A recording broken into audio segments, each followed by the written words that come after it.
Good morning. We are reading another chapter of Towers Falling today. Let me move all of my mini to-do list out of the way. All right, excuse me. Saturday morning. Mom, Pop, Ray, and Lita are going to the cafeteria. Pancakes, the only food Avalon cooks right. Though margarine and syrup help a lot. I'll catch up with USA turning back to the room. I think the key is in the box.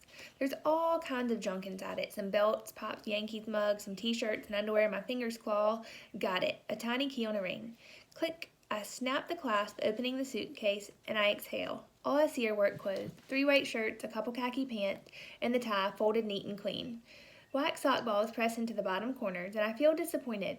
No super clue. I lift the stack of shirts. At the bottom is a photograph. Pop's smiling with 3 guys, and they're dressed in matching pants, shirts, and red and blue ties. Pop's looking straight at the camera, and he looks bright-eyed, mischievous like Ray. The guys have their arms wrapped about each other, holding tight like paper dolls. Beneath Pop's pants are sealed plastic bags. In one large bag is a walkie-talkie melted on one side. Another bag has a flashlight, its glass cracked. Another bag contains a wallet crusted with dust. The last bag is filled with I don't know what, lumps of black and gray waste.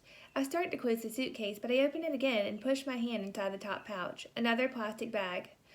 I'm trembling. A name tag. World Trade Center. James Barnes. I rush to put everything back in its place, snap the suitcase shut, and settle the key at the bottom of Pop's box. I'm too stressed to think. I run to the cafeteria.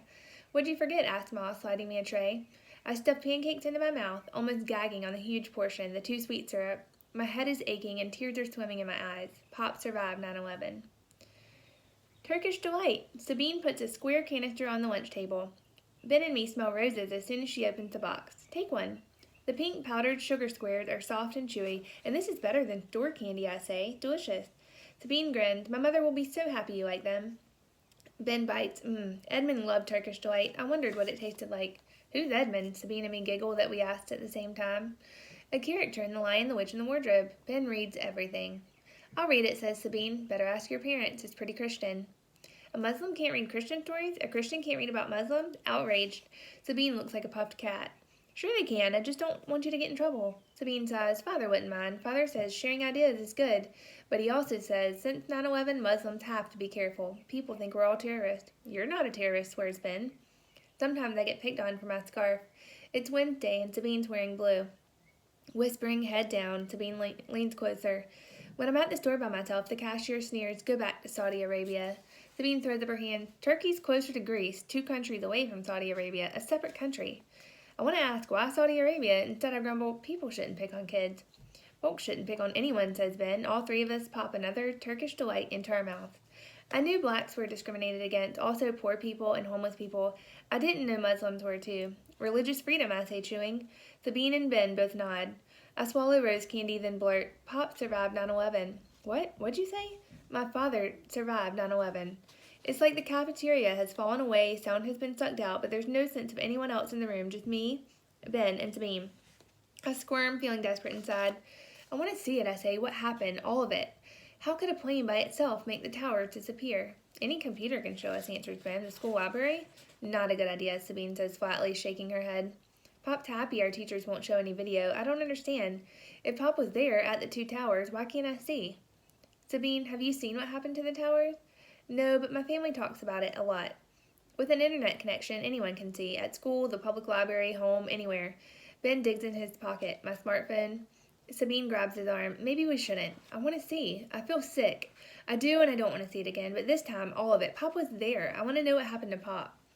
Uncle Ahmet used to visit Turkey every year. Since the towers fell, he's always searched, held at the airport when he tries to fly home. Sabine releases Ben's arm. It isn't fair. What's Saudi Arabia got to do with anything? 15 terrorists were from Saudi Arabia, says Sabine, 19 in all. 2 from the UAE, 1 each from Lebanon and Egypt. Without saying a word, Ben waves us to another lunch table farther back, and we huddle close. Ben types and searches on his cell phone. A small arrow appears on screen. You sure? He asks. I nod. Sabine murmurs yes. The tiny screen lights up.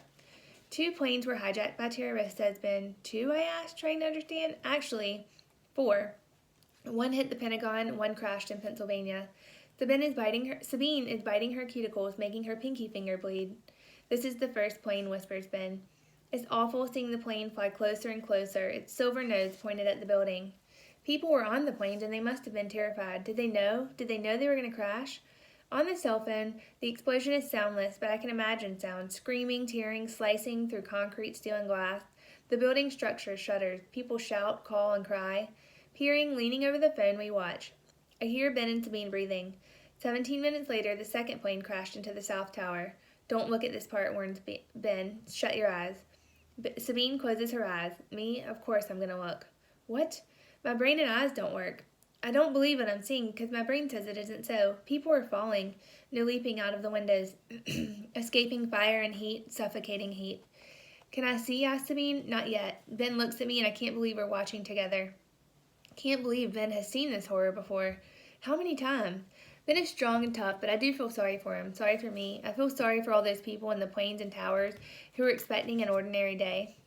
I inhale, peering at black clouds, hellish flames raging, roaring inside and out the two towers. Did the folks inside know a plane had crashed, that passengers had died, that it wasn't an accident?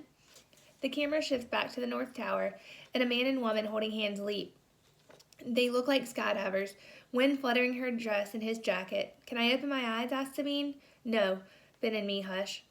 When there's disaster, fire, smoke, maybe your brain doesn't work. It just thinks, get away, run away from fire and smoke.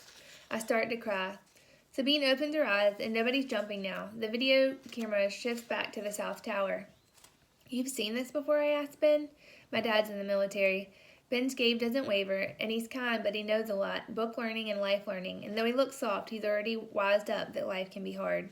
Sabine's pale, her eyes big, and I'm sorry she's seen the video. Will all the happiness fly out of her? I wish I could talk with Mom and Pop or with a teacher. Sabine moans, I gasp, and Ben's hand becomes fist. On the tiny cell screen, the South Tower, floor by floor, falls, leveling, collapsing like an accordion. Down, down, down. Tons and tons of gray smoke billow, darkening the sky. Particles of glass and concrete flurry like a tornado.